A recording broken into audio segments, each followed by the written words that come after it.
ഉണ്ട് ട്രീറ്റ്മെൻറ്റ് എടുത്തതിൽ. ഇവിടെ വന്ന് ഇങ്ങനൊരു ട്രീറ്റ്മെൻറ്റ് എടുക്കാൻ പറ്റിയത് തന്നെ വളരെ ഒരു സന്തോഷമുണ്ട്. കാര്യം ഒത്തിരി ഇയേഴ്സായിട്ട് ഞാൻ ഈ പെയിൻ കൊണ്ട് നടക്കുമായിരുന്നു. അതുപോലെ തന്നെ എൻ്റെ ബോഡിയുടെ കണ്ടീഷൻ എന്താണെന്നും എനിക്ക് അവിടെ വന്നതിന് ശേഷമാണ് മനസ്സിലായി. ഇത്രയും ഇൻഫ്ലമേഷൻ എൻ്റെ ബോഡിയിൽ ഉണ്ടായിരുന്നെന്ന് തന്നെ ആ ഒരു കണ്ടീഷൻ മനസ്സിലായത് അവിടെ വന്നപ്പോഴാണ്. എല്ലാ വട്ടവും പോവും ഹോസ്പിറ്റലിൽ പെയിൻ ഉള്ള ടാബ്ലറ്റോ അങ്ങനെ എന്തെങ്കിലും ആയുർവേദം ആയാലും അല്ലാതെ പോവും വരും എന്നുള്ളതേ ഉള്ളൂ. പക്ഷേ ഇങ്ങനൊരു ട്രീറ്റ്മെൻ്റ് ആയിട്ട് എടുക്കുന്ന ആദ്യമായിട്ടാണ്.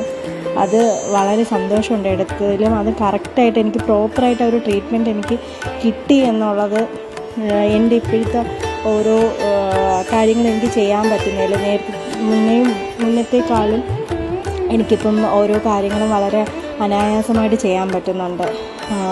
ഞാൻ വളരെ വേദനിച്ച് ചെയ്തുകൊണ്ടിരുന്ന, അതായത് ബുദ്ധിമുട്ട് ചെയ്തുകൊണ്ടിരുന്ന കാര്യങ്ങളെല്ലാം എനിക്ക് വളരെയധികം ഈസി ആയിട്ട് ഇപ്പം ട്രീറ്റ്മെൻറ്റ് കഴിഞ്ഞ് വന്നിട്ട് എനിക്ക് ചെയ്യാൻ പറ്റുന്നുണ്ട്. വളരെയധികം താങ്ക്ഫുള്ളാണ്.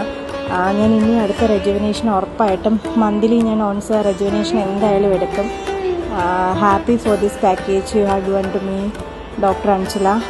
Thank you so much.